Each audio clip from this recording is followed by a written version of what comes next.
Bonjour à toutes et bonjour à tous. Voici une petite vidéo destinée à vous présenter un petit peu, vous faire découvrir un temps du passé, un temps dédié à la narration dans le passé, à savoir le prétérit.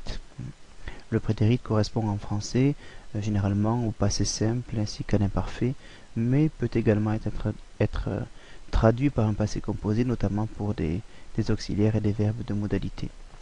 Si je surligne dans le texte suivant les verbes, je me rends compte qu'ils ont effectivement des formes. Studierten par exemple, trafen, waren, des formes qui ne correspondent pas à ce que l'on connaît d'habitude. Beschlossen, il ne s'agit pas de présent, puisqu'au présent le verbe ici, cela ferait schreiben par exemple, et non pas schrieben. Riefen, wollten, wurden, mehrere, geschickt, dort hörten sie, erlebten, kritisierten, wurden une fois encore, wurden une fois encore ici, voilà. Donc, ces verbes donc peuvent être utilisés dans un sens plein, c'est le cas de treffen, studieren par exemple, war, ou peuvent être associés parfois à un participe passé, c'est le cas ici, gegründet hatten, ou bien waren gewesen, hatten genommen, donc un auxiliaire au prétérit plus un participe passé. Il s'agit en fait de plus que parfait, mais ce n'est pas le temps qui nous intéresse aujourd'hui. De la même façon, dans les phrases, notamment vers la fin, nous retrouvons plusieurs fois l'auxiliaire werden, wurde, associé lui-même à un participe passé. Il s'agit cette fois-ci d'une structure passive au prétérit, mais on a bien ici du prétérit. Voilà. Si j'essaie de classer un petit peu ces verbes dans différentes catégories, on se rend compte que l'on va avoir effectivement très facilement, on va reconnaître les verbes faisant partie de la catégorie des auxiliaires. Hatten. Alors var effectivement n'est pas forcément transparent, mais vous l'avez déjà rencontré assez fréquemment. Nous avons ensuite le verbe wollen, verbe de modalité, et parmi les verbes qui nous restent, nous pouvons faire la différence entre ceux qui se terminent par une terminaison en ten en fait, hörten, erlebten, verteilten, studierten, kritisierten et des autres, beschlossen, schrieben, trafen, riefen. Voilà 4 catégories des auxiliaires, des verbes de modalité, des verbes faibles et des verbes forts. Nous allons à présent analyser un petit peu comment se passe le passage donc de l'infinitif au prétérit pour ces verbes-là, comment on les conjugue au prétérit.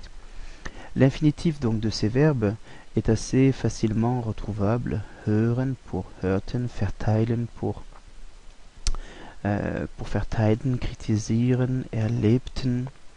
Pour ces différents verbes de la catégorie des verbes faibles, je peux constater que je retrouve à chaque fois la base verbale, donc le radical en fait, c'est-à-dire la terminaison sans, enfin le verbe sans la terminaison en, et qu'ensuite j'ai également pour ces différents verbes à chaque fois la terminaison ten.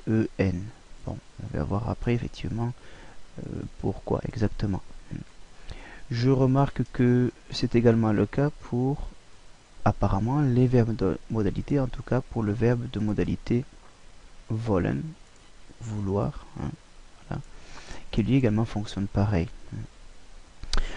Pour les autres verbes, par contre, ce n'est pas tout à fait la même chose. On se rend compte que les verbes que nous avons ici, trafen est le prétérit de treffen, beschlossen de beschließen, riefen de rufen, schrieben de schreiben. Donc cette fois-ci, nous avons effectivement à chaque fois un radical de la même façon, mais ce radical par contre est, vous le voyez, modifié. Treff est devenu traf, avec un seul F. Beschliss est devenu beschloss, beschließen, beschloss, court. Rufen, rief. Schreiben, schrieb. Donc un radical qui est, dont la voyelle est effectivement ici modifiée. Le A de trafen, O ici, IE une fois encore. Quant aux terminaisons, elles sont identiques puisqu'il s'agit effectivement de la même personne, mais nous n'avons pas, comme dans le premier cas des verbes faibles, la terminaison ten, mais simplement la terminaison en, en fait. Voilà. Donc, et ensuite, il nous reste bien évidemment le cas des auxiliaires, qui fonctionne un petit peu de la même façon. Sein, war, waren, hatten, donc on retrouve le ten. Wurden, on va retrouver les caractéristiques ici des verbes forts, puisque de toute façon l'auxiliaire werden fait également partie de la famille des verbes forts. Voilà. Donc comment cela se passe au niveau de la conjugaison? Eh bien pour les auxiliaires, c'est de la façon suivante. Ich war, du warst, er war, wir waren, ihr wart, sie waren. Voilà. Haben va donner ich hatte, du hattest, er hatte, wir hatten, ihr hattet, sie hatten. Notez bien que ces terminaisons vont également se retrouver pour les verbes faibles. Werden va donner wurde, du wurdest, er wurde, wir wurden, ihr wurdet, sie wurden. Voilà. On se rend compte que l'on retrouve, à l'exception de sein, ici les mêmes terminaisons entre ces verbes-là. EST, EN, ET, EN. Pour vous entraîner, je vous propose de faire l'exercice 254 dans la section 3e du site www.weballemand.fr. Pour les verbes de modalité, cela va être somme toute assez simple. On va retrouver wollen, ich wollte, le radical vol, auquel on va rajouter le suffixe te, test, te, ten, tet, ten. Nous avons là donc les terminaisons des différentes personnes. Le suffixe te plus les terminaisons rien, st, rien, ntn. Pareil pour können, ainsi que pour müssen. La seule différence pour ces verbes étant que ils perdent le umlaut qu'ils ont normalement à l'infinitif. Et l'on obtient donc ich konnte, du konntest, er konnte, wir konnten, ihr konntet, sie konnten. Il y a une erreur ici, corrigeons-la tout de suite. Voilà, sie konnten, troisième personne du pluriel. Ich muss, du musstest, er musste, wir mussten, ihr musstet, sie mussten. Voilà, exercice 255-256 pour vous entraîner à la conjugaison de ces verbes, toujours dans la section 3e du site weballemand.fr.